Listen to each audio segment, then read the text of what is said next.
I'm Balkission. I'm the MPP for Scarborough Rouge River, formerly City Councillor, City of Toronto, Ward 41, and previous to that, the City of Scarborough Councillor for Ward 13. I've been the councillor in this area for 17 years and the MPP in the last 2 years. I was elected in a by-election after Mr. Alvin Crillon, the Speaker of the House, decided to retire.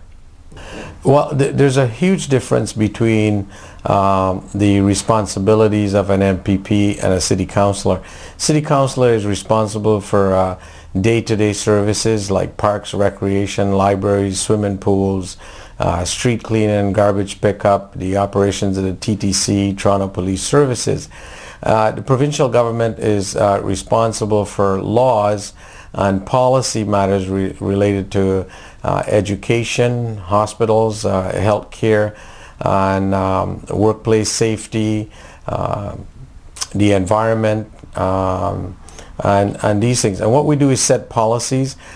We don't deliver service. We fund the municipalities to deliver some of these services. We fund agencies to do some of these services. We also offer grants to many organizations so that they can deliver a service that is needed by the community.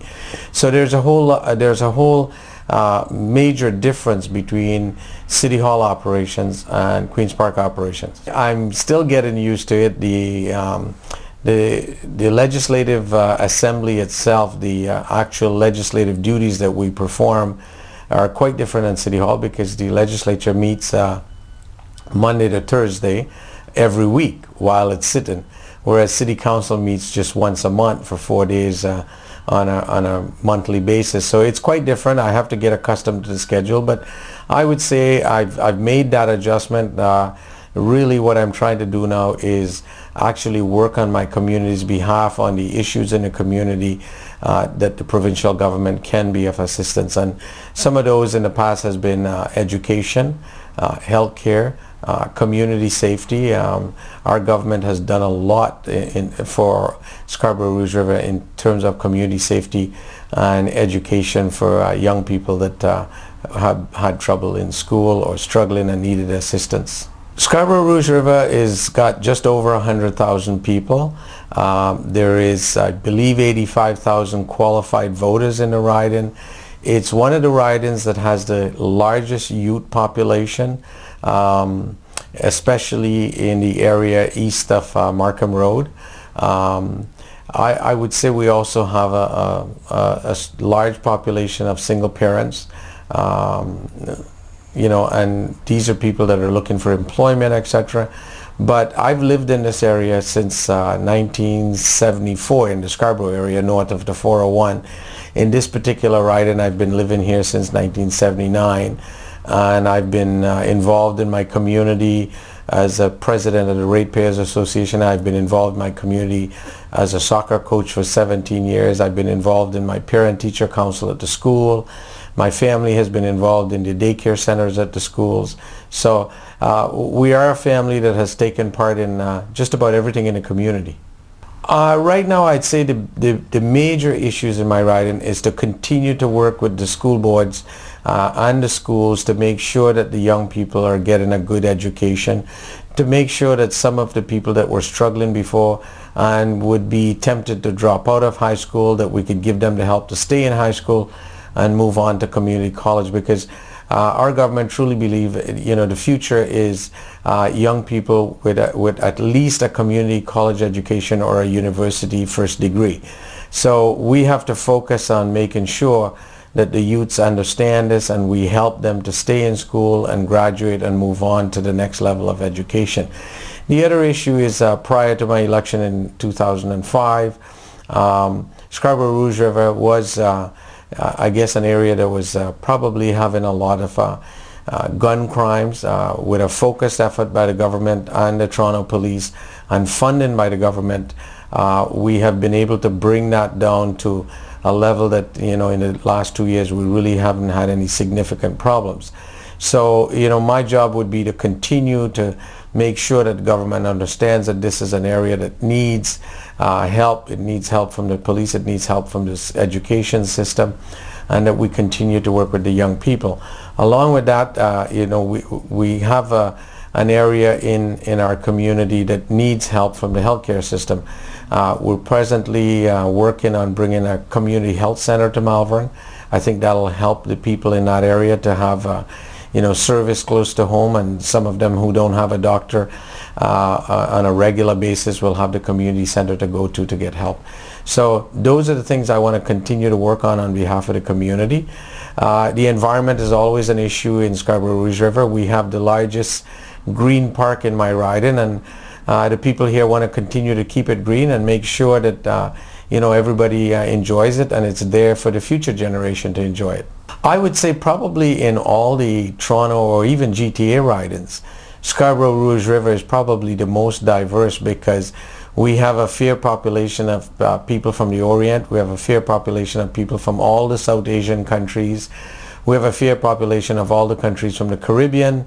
And there's always people coming in that are new, because I think they enjoy the diversity, because we have not only a diverse community, but we have diverse commercial areas that people who come here can actually work, shop, and live in this area, because they can find all the foods they're looking for from their home country, and they don't have to travel very far to do this.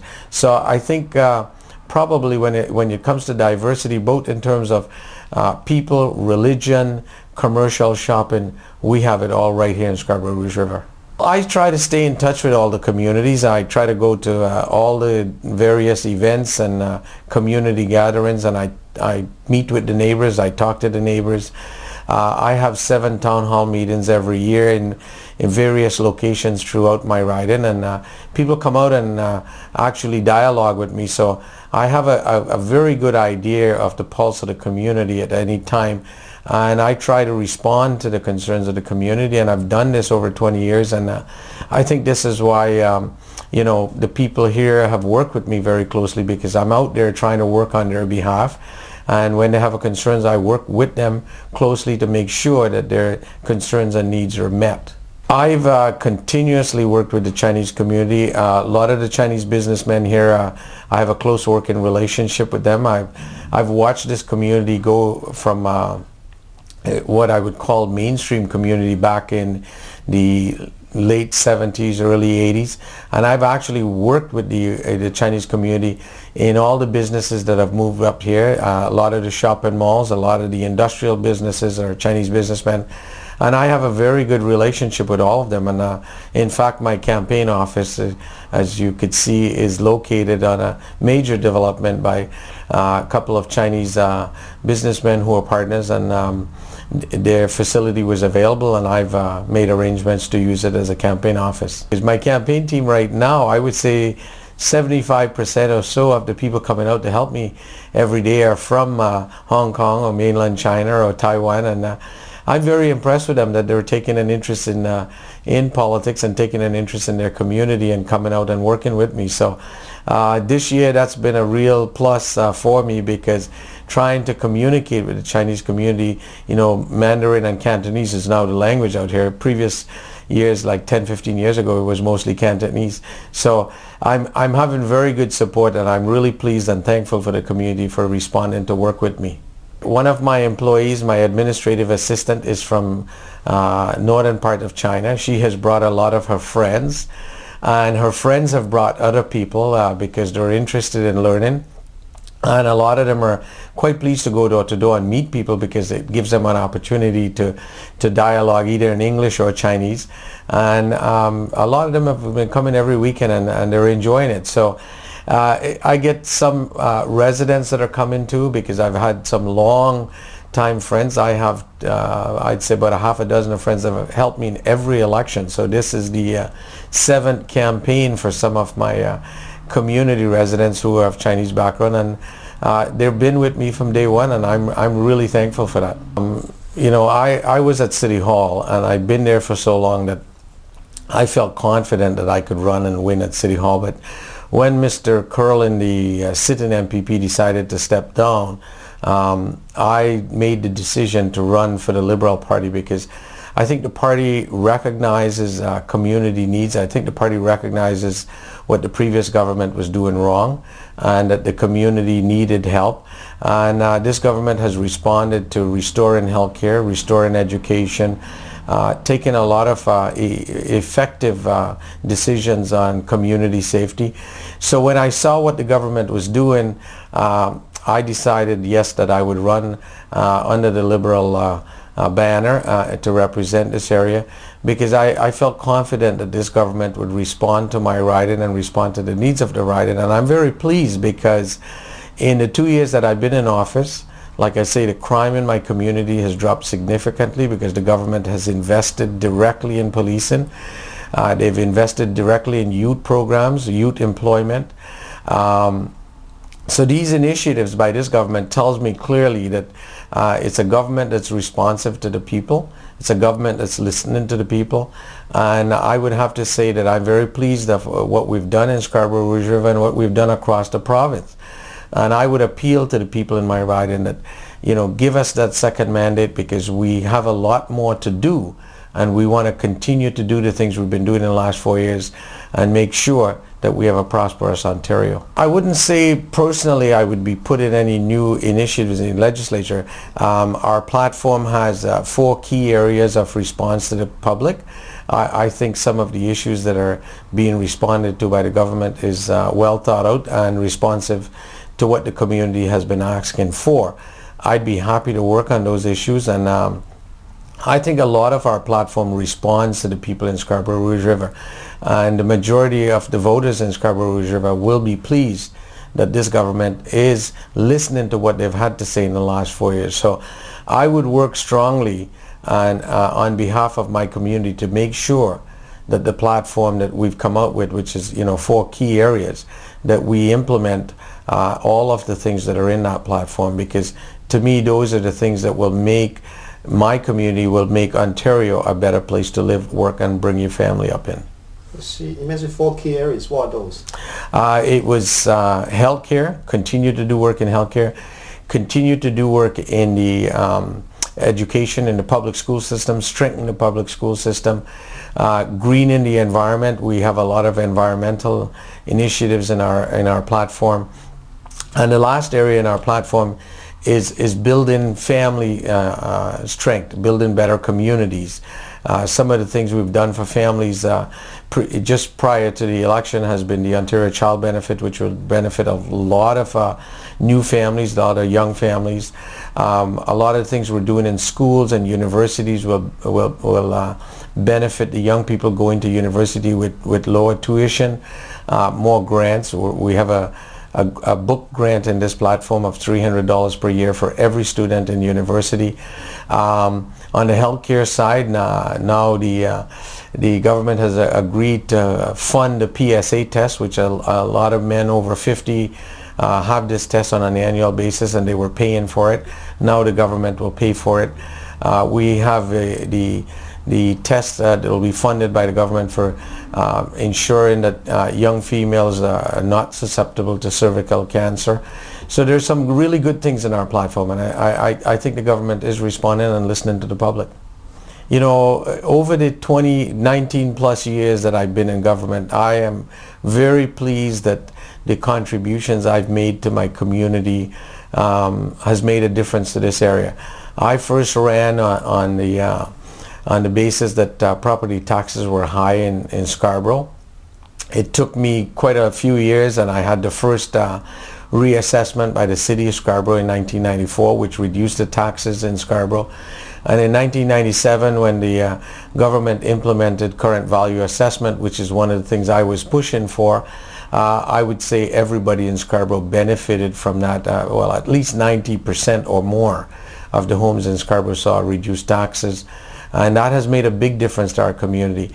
My work on Toronto City Council is well known around Toronto, that I was this councillor that stood up single-handedly to identify mismanagement in a computer leasing deal. I think that has made a big difference the way city government is run. If I look at some of the amenities that I brought to the riding where I represented on city council, we have new community center, new pools, new parks, just about all the things that, you know, local community look forward to on a daily basis. I've been involved or had my fingers somewhere in building these communities north of the 401, because when I moved up here in 1974, these were, you know, basically farm fields being developed as subdivisions. So I've seen the community grow, and I love the community, and this is why I still live here. My wife has been very supportive of my work in public life from day one. In fact, in the initial stages, my family was very supportive of me running the first time, because I was very active in getting things done in my local community. I was involved in the school. I was involved in getting the local park built. So over the years, they've grown accustomed to my long hours and not being home, you know, at appropriate times. But my family is now grown. My 3 kids are you know, in university, graduated and working. I just have one in school right now. And my wife has gotten accustomed to my schedule, and quite often she will come with me now, because, you know, we have more time on our hands because my children are grown and has left home. So it's not easy on the family. It's hard, but they understand that I've been in this for a long time, and they realize it's a commitment that I've made, and it's a commitment that I want to keep. So you're taking this like public service, is it a job or is a service? In my opinion, it's a combination of both. It's a job because you have to make sure that the community and the people that you represent are satisfied and that they're happy with what you're doing. It's also a service because it's not 8:30 to 4:30. It requires 7 days a week. The other thing is you have to have a passion for it.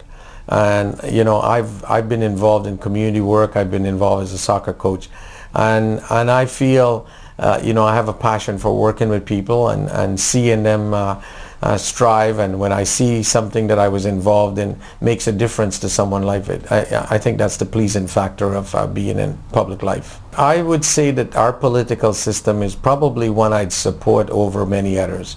It's transparent, it's open, and it's democratic. It's fair that we should go to the poll every so often, because if the community is not happy with what you're doing, they have a chance to say so. And I've taken the job seriously over the years, and I think this is why the public in Scarborough Rouge River has given me the opportunity to serve them, and I'm very proud of that, and I take it very seriously. So, you know, I think my achievement of being elected, 6 going in 7 times is something that is very reflective of the work I do on behalf of the public. I can retire someday and not have to say that the public was disappointed in my work. It was very, very pleasing, or if I could say, I felt great that I achieved something when the provincial government actually implemented current value assessment, because that's what got me started. It took a long time to get there. And as they say, you know, governments don't work fast, they work very slowly. But I was very pleased when the government actually overhauled the assessment system and made it fair. Fair that everybody was treated the same. And the little things that I've gotten done in my community, you know, getting a park built or getting a road repaved or getting a new library, those things make a difference to people, and I would say they're all memorable, and I have many fond memories of working with people to make sure that these things are delivered into the community. To be honest with you, as a young man growing up, even in my home country or when I first arrived in Canada, politics would not have been my first choice of a career. I was working at Bell Canada. I had a very good job. I was well respected by my colleagues and upper management. But when I bought a new house and the taxes were what I called unfair, I think there was a call in there that there was an attraction for me to get involved in solving this problem. And after I had some successes, I convinced myself I can do the job. And I've always looked at it as a job that I have to work hard at. And that's what I've done over the 19 years. And for somebody new coming here, it's something you have to like. You have to understand that you're going to give up a lot of time. You have to understand that you got to reach out to other people. You have to understand that you got to spend time away from home. I don't think I went into this knowing all of that. I sort of grew into the job. So maybe any other person getting into politics, it might be totally different. But in my case, I grew into it. I enjoyed it. I made a difference to my community, and that's why I'm still here. I would encourage people to go and vote, because if you want to have a say in the way your province is run, in the way your communities are looked after, you should exercise that democratic right to choose the person you believe can do the job. If you don't exercise that right, then that person is getting elected by a minority and not the majority of people. And then they may implement something that will affect you. And it's no fault of theirs that you are affected, because you did not let them know your concerns or your needs, and you did not participate in a democratic process. In fact, a lot of countries around the world, people don't have this right to choose their leader. I think the opportunity we have here in Canada is a precious one, and we should preserve it. And all of us should make sure that we exercise that democratic vote. I am Bas Balkission, the MPP for Scarborough Rouge River, and on October the 10th, I would ask everyone to come out and support me for re-election. As a long-standing, experienced, hard-working member of Scarborough Rouge River for the past 19 years, I can assure you that I'll be out there working on your behalf. So if I could appeal to you that I'd look for your support to be re-elected on October the 10th, I would thank you very much for giving me that honor to serve you again.